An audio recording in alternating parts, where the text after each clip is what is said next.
अवनी की तरफ देखकर वनीता ने कहा, बाहर कोई और बैठा हो तो जल्दी से अंदर भेज दो, मुझे अभी बाहर जाना है।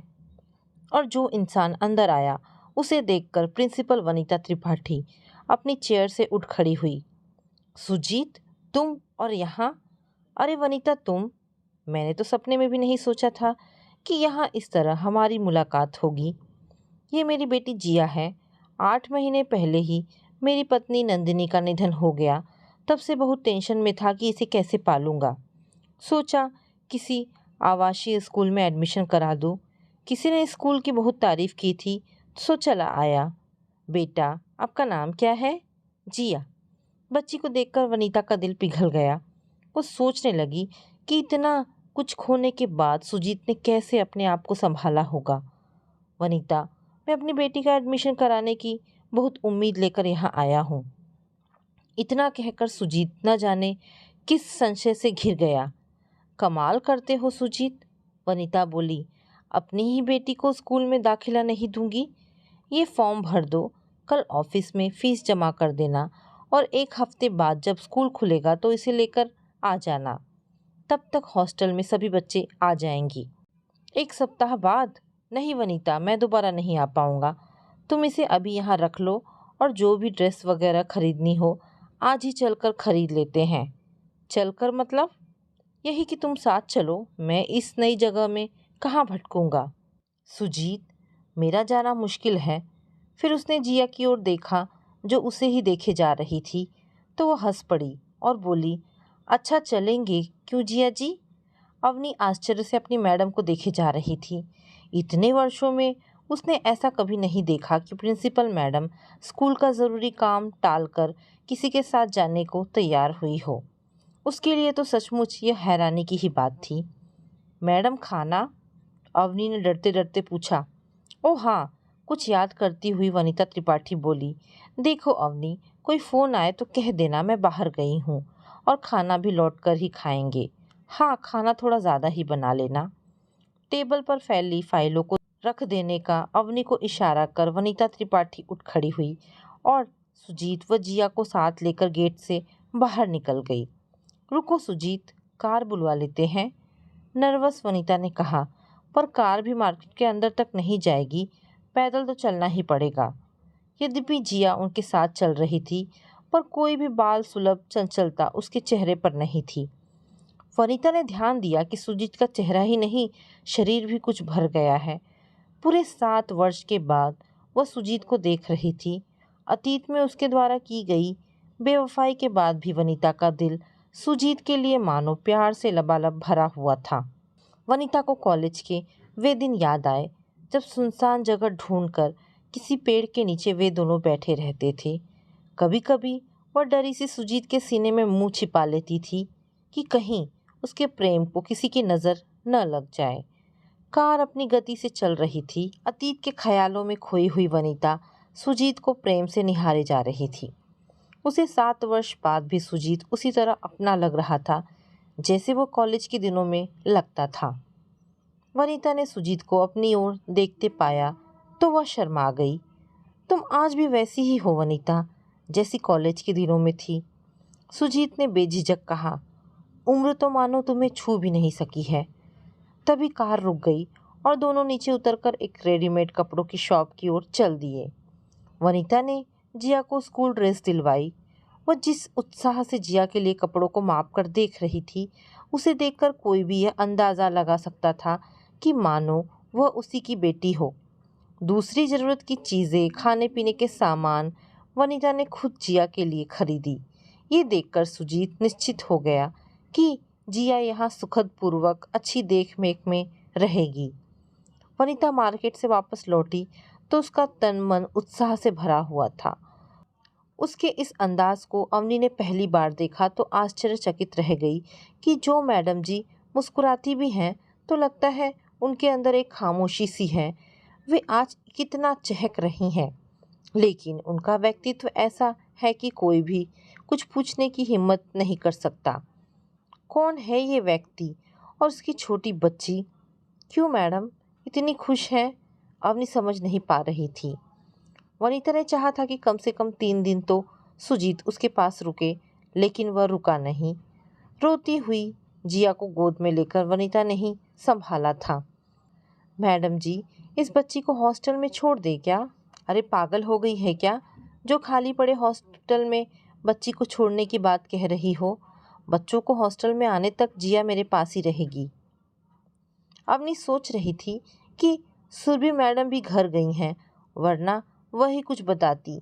जाने क्यों उसके दिल में उस अजनबी पुरुष और उसके बच्चे को लेकर कुछ खटक रहा था। उसे लग रहा था कि कहीं कुछ ऐसा है जो मैडम जी के अतीत से जुड़ा है। वह इतना तो जानती थी कि वनीता मैडम और सुरभि मैडम एक साथ पढ़ी हैं, दोनों कभी सहेली रही थी। तभी तो सुरभि मैडम बगैर इजाज़त लिए ही प्रिंसिपल मैडम के कैबिन में चली जाती हैं, जबकि दूसरी मैडमों को कितनी देर ही खड़े रहना पड़ता है। दूसरे दिन सुबह अवनी उठी तो देखा वनीता मैडम हाथ में दूध का गिलास लिए जिया के पास जा रही हैं। प्यार से जिया को दूध पिलाने के बाद उसके बाल संवारने लगी। तभी अवनी पास आकर बोली, लाओ मैडम, जिया की चोटी मैं गूंथ देती हूँ, आप चाय पी लो। नहीं तुम जाओ अवनी, नाश्ता बनाओ, चोटी मैं ही बनाऊंगी। चोटी बनाते समय वनीता ने जिया से पूछा, क्यों बेटा, तुम्हारी मम्मी को क्या हुआ था? पता नहीं आंटी, जिया बोली। मम्मी 5-6 महीने हॉस्पिटल में रही थी, फिर घर ही नहीं लौटी। एक सप्ताह ऐसे ही बीत गया। जिया भी वनीता से बहुत घुल मिल गई थी। लड़कियां हॉस्टल में आनी शुरू हो गई थी। सुरभि भी सपरिवार लौट आई थी।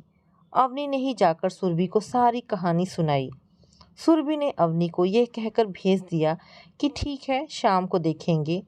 शाम को सुरभि वनीता से मिलने उसके घर आई तो वनीता ने बिना किसी भूमिका के बता दिया कि जिया सुजीत की बेटी है और उसकी माँ का पिछले वर्ष देहांत हो गया है। सुजीत हमारे स्कूल में अपनी बच्ची का एडमिशन करवाने आया है। सुजीत को कैसे पता चला कि तुम यहाँ हो? सुरभि ने पूछा। नहीं, उसको पहले पता नहीं था, वह भी मुझे देखकर आश्चर्य कर रहा था। थोड़ी देर बैठकर सुरभि अपने घर लौट गई। उसे कुछ अच्छा नहीं लगा था, यह वनीता ने साफ महसूस किया था। वह पलंग पर लेट गई और अतीत के बारे में सोचने लगी। वनीता और सुजीत एक साथ पढ़ते थे और वह उनसे 1 साल पीछे क्लास में थी। इन तीनों के ग्रुप में विनय भी था, जो उसकी क्लास में था। विनय की दोस्ती सुजीत के साथ भी थी। उधर सुजीत और वनीता भी एक ही क्लास में पढ़ने के कारण दोस्त थे। फिर चारों मिले और उनकी एक दूसरे से दोस्ती हो गई। वनीता का रंग गोरा और बाल काले व घुंघराले थे, जो उसके खूबसूरत चेहरे पर छाए रहते थे। सुजीत भी बेहद खूबसूरत नौजवान था। जाने कब सुजीत और वनीता में प्यार हुआ और फिर तो मानो 2-3 साल तक दोनों ने किसी की भी परवाह नहीं की। दोनों के प्यार को एक मुकाम हासिल हो, इस कोशिश में सुरभि व विनय ने उनका भरपूर साथ दिया था। वनीता और सुजीत ने एमएससी कर लिया था। सुरभि बीएड करने चली गई थी और विनय सरकारी नौकरी में चला गया। यह वह समय था जब चारों बिछड़ रहे थे। सुजीत ने विनीता के घर जाकर उसके माँ पापा को ये भरोसा दिलाया था कि अच्छी जॉब मिलते ही वे शादी करेंगे और उसके माँ पापा अपनी बेटी की ओर से ऐसा दामाद पाकर निश्चिंत हो चुके थे। वनीता की माँ तो सुजीत को देखकर निहाल हो रही थी, वरना उनके घर की जैसी दशा थी उसमें उन्होंने अच्छा दामाद पा लेने की आशा ही छोड़ दी थी। पति रिटायर थे, बेटा इतना स्वार्थी निकला कि शादी करते ही अलग घर बसा लिया। पति के रिटायर होने पर जो पैसा मिला उसमें से कुछ उनकी बीमारी पर और कुछ बेटे की शादी पर खर्च हो गया। एक दिन सुजीत को उदास देखकर वनीता ने उसकी उदासी का कारण पूछा तो उसने बताया कि उसके पापा उसकी शादी कहीं और करना चाहते हैं। तब वनीता बहुत रोई थी। सुरभि और विनय ने भी सुजीत को बहुत समझाया, लेकिन वह लगातार विवश होता जा रहा था। आखिर सुजीत ने नंदिनी से शादी कर ली। इस शादी से जितनी वनीता टूटी, उससे कहीं ज़्यादा उसके माँ पापा टूटे थे। एक टूटे परिवार को वनीता कहाँ तक संभालती। घोर हताशा और निराशा में उसके दिन बीत रहे थे। वह कहीं चली जाना चाहती थी जहाँ उसको जानने वाला कोई ना हो। और फिर वनीता का स्कूल में आने का कठोर फैसला सुजीत का धोखा था या कोई मजबूरी, यह वह आज तक समझ ही नहीं पाई। इस अनजाने शहर में वनीता का सुरभि से मिलना भी एक महज इत्तेफाक ही था। सुरभि भी अपने पति व दोनों बच्चों के साथ इसी शहर में रह रही थी। दोनों गले मिलकर खूब रोई थी। सुरभि ये जानकर आश्चर्यचकित थी, कोई किसी को कितना चाह सकता है कि बस उसी की यादों के सहारे पूरी जिंदगी बिताने का फैसला ले ले। सुरभि को भी वनीता ने स्कूल में जॉब दिलवा दी थी, तो एक बार फिर दोनों की दोस्ती और पक्की हो गई। स्कूल ट्रस्टियों ने वनीता की काबिलियत और काम के प्रति समर्पण भाव को देखते हुए उसे प्रिंसिपल बना दिया। उसने भी प्रिंसिपल बनते ही स्कूल की सारी जिम्मेदारी अपने ऊपर ले ली और उसकी देखरेख में स्कूल अनुशासित होकर प्रगति करने लगा। अतीत की इन यादों में खोई सुरभि कब सो गई उसे पता ही नहीं चला। जब उठी तो देखा ऑफिस से आकर सौरभ उसे जगा रहे हैं। वनीता, तुम जानती हो जिया सुजीत की बेटी है, तो इतनी अहमियत देने की क्या ज़रूरत है?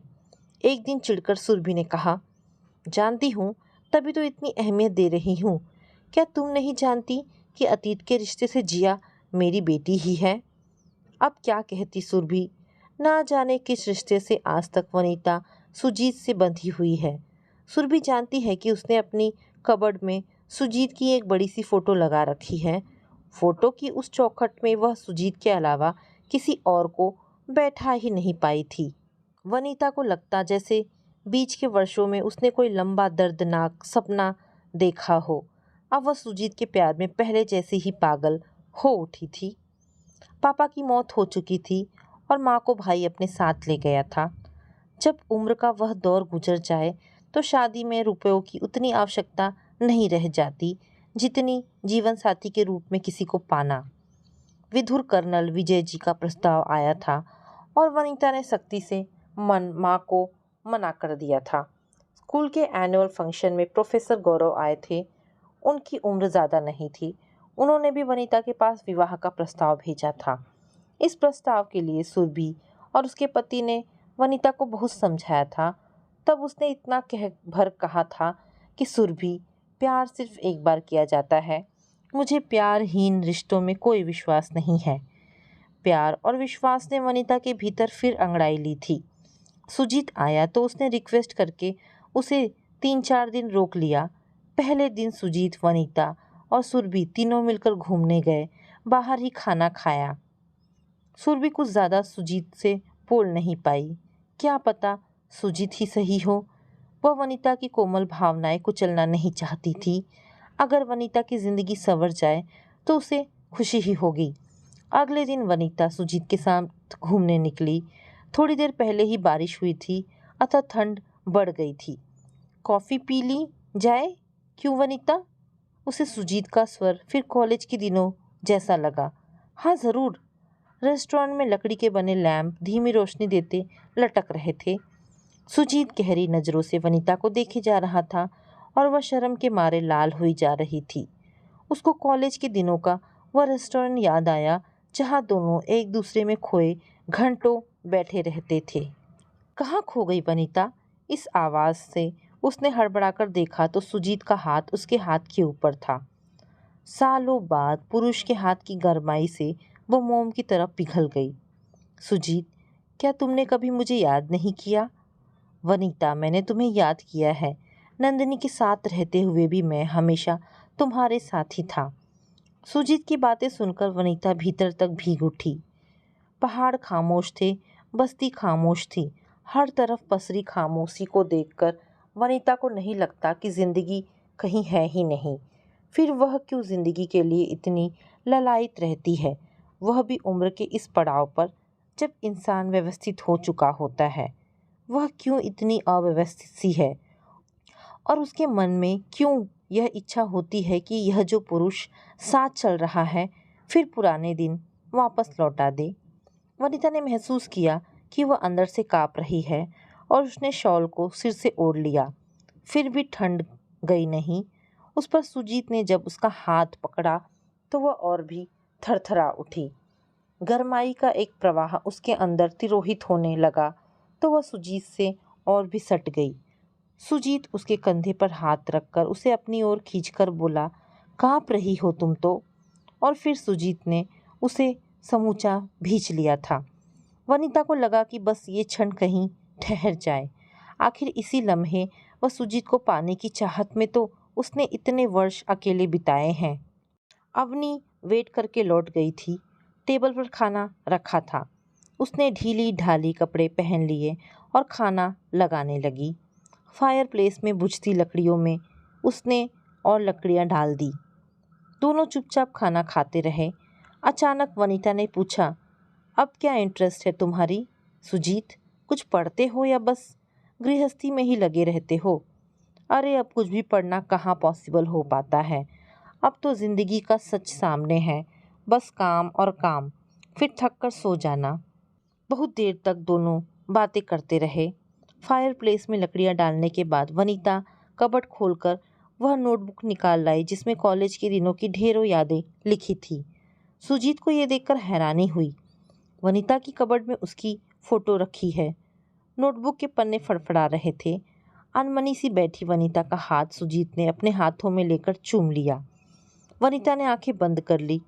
उस रात सुजीत और वनीता ने साथ बिताई। वह सुजीत के बाहों में अपना अतीत भूल गई थी। क्यों आज ही जाना ज़रूरी है सुजीत? सुबह सोकर उठने के बाद रात की खामोशी को वनीता ने ही तोड़ा था। हाँ वनीता, अब और नहीं रुक सकता। वहाँ मुझे बहुत ज़रूरी काम है, सूटकेस में कपड़े भरते हुए सुजीत ने कहा। वनीता ने जिया को बुलवा लिया था। जाने का क्षण निकट था। जिया रो रही थी। वनीता की आंखें भी भीगी हुई थी। उसके मन में विचार कौन था कि क्या अब भी सुजीत से कहना पड़ेगा कि मुझे अपना लो? अकेले अब मुझसे नहीं रहा जाता। तुम्हारी चाहत में कितने वर्ष मैंने अकेले गुजारे हैं, क्या तुम इस सच को नहीं जानते? सब कुछ अनकहा ही रह गया। सुजीत लगातार खामोश था। उसको गए 6 महीने बीत गए। फ़ोन पर ही वह जिया का हालचाल पूछ लेता। वनीता ये सुनने को तरस गई थी कि वनीता अब बहुत हुआ, तुम्हें मेरे साथ चलना होगा। वार्षिक परीक्षा खत्म हो गई थी। सभी बच्चे घर वापस जा रहे थे। सुजीत का फ़ोन उस आखिरी दिन आया था जब हॉस्टल बंद हो रहा था। जिया की मासी आ रही है, उनके साथ उसे भेज देना। तुम नहीं आओगे सुजीत? नहीं, मेरा आना पॉसिबल नहीं होगा। क्यों? और उसके साथ फ़ोन कट गया था। कानों में सीटी बजती रही और वनीता रिसीवर पकड़े हतप्रभ रह गई। दूसरे दिन जिया की मासी आ गई।